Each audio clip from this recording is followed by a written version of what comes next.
Joco almost died at launch. Now, it's a lifeline for e-bike delivery riders and a profitable business.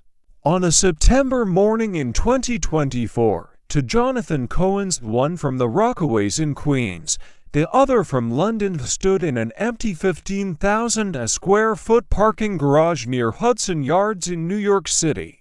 As they walked over chipped yellow lines, they explained how the space would help Joco, their shared e-bike startup for delivery workers, continue to scale. "We're removing all the cars, and it's gonna be fully dedicated to electric two-wheelers, three-wheelers, four-wheelers, and charging light electric vehicles," Cohen NY, Joco's chief growth officer, told TechCrunch, beaming. The two paced the cavernous lot, interrupting each other like a married couple telling a story to friends as they set the scene of a place that would be as much about utility as community, a mechanic workshop towards the back. Several rooms with charging cabinets so riders could swap out e-bike batteries, docking stations, to bathrooms. Cohen London, Joco's CEO, pointed towards an area not far from the front that would be designated for a Joco concierge service, where delivery riders could check in, pick up supplies, and take a breather from the chaos of the city. "Think about it like a gas station for delivery riders," Cohen NY added. "They'll use it as a place to just relax and take a break." The concept of providing gig workers with a pit stop, a place to use the bathroom, charge their phones, and even pray isn't new to Joco, which already offers this service in partnership with Grubhub at two locations in Alphabet City and Midtown West.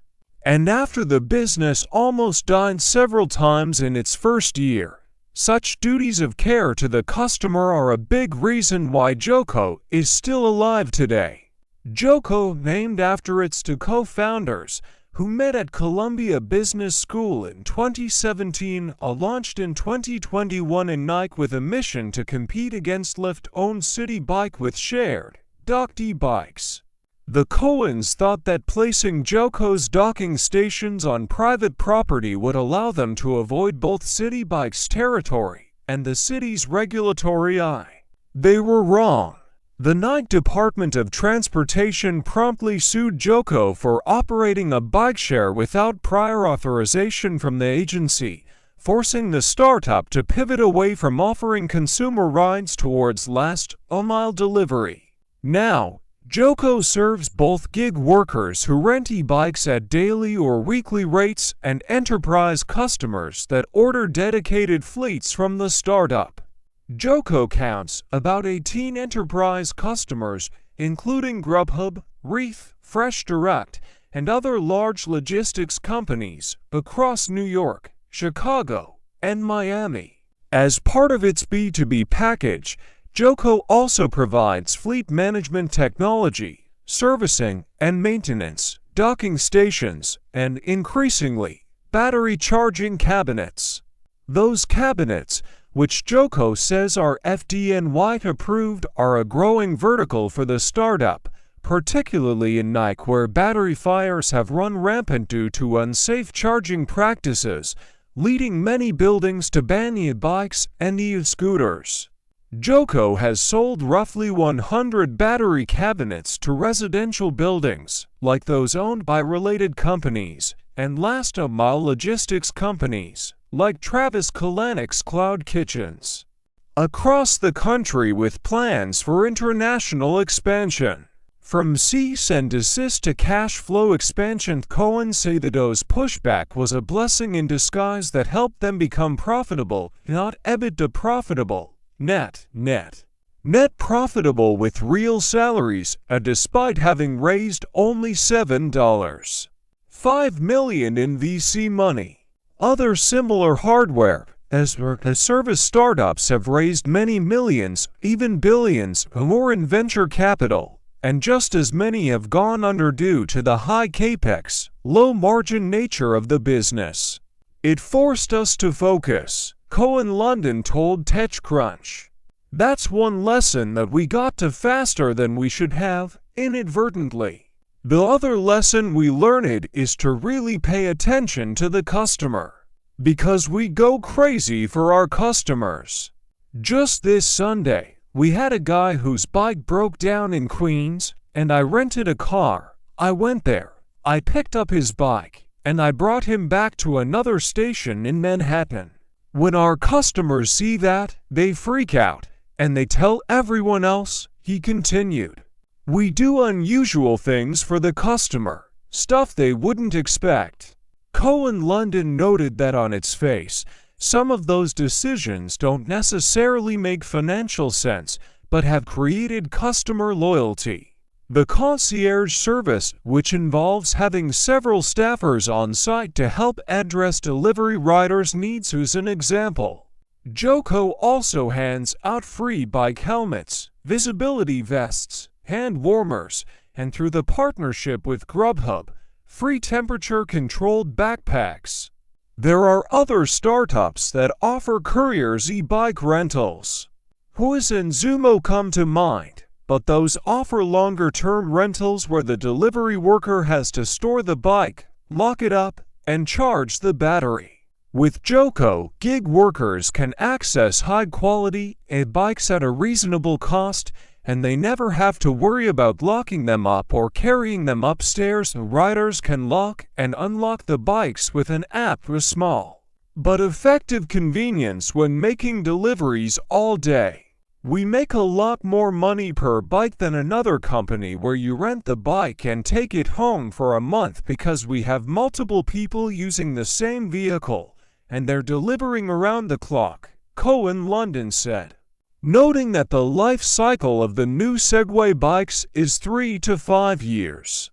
There also appears to be a quiet community among Joco riders.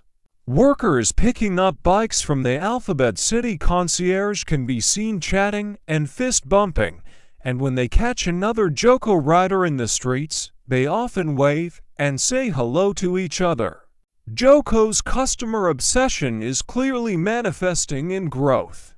That empty parking garage. Flash forward to months later, and it is now almost open for business, with 1,000 new Segway e-bikes lined up and another 1,000 on the way. That location is one of almost 50 docking stations, large and small, accessible to couriers across the city. And the Cohens say that's still not enough to meet the demand for their service. Every one of our vehicles is getting used every single day, Cohen NY said, noting that Joco has spent $0 on marketing since launching. He says the team has managed to grow the company's gig worker vertical double digits every month mainly through word of mouth. That's one of the Cohen's tips for early-stage founders. Don't blow your money on marketing too early in an attempt to garner attention and raise capital. Just put your head down and focus on execution. That's how the two said they got to where they are today, where cash flow is funding their expansion, rather than venture money.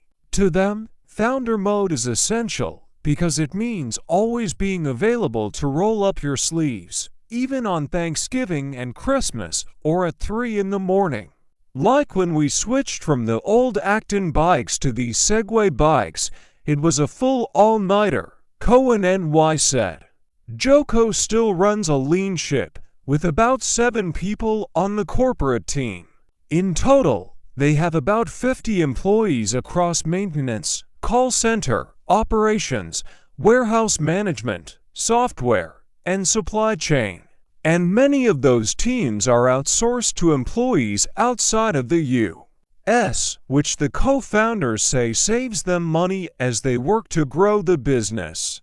They also hire fractional employees, like their CFO, a good strategy for early-stage startups that want to bring on a seasoned C-suite executive on a part-time basis. That financial prudence is what will help Joco to scale in 2025. The founders said their plans for near-term growth comes from cash on hand and potentially some debt, but that they don't intend to raise more equity. Their goal for the next year is to grow Joco's gig worker fleet from 3,000 today to 10,000 by the end of 2025 and build out new docking stations in Brooklyn and Queens. Joco also wants to get 1,000 battery charging cabinets in buildings and double its B2B footprint in the next 13 months, in part by bringing more four-wheeler cargo bikes to its lineup. And Joco has some tailwinds at its back, especially in Nike, where a congestion pricing plan is set to go into effect in January. There will be more opportunities for us to get garage space at better prices, Cohen NY said. You don't need a 2-ton vehicle for short delivery commutes. And so the more we can do to build infrastructure and the tech, the more convenient it will be for the riders.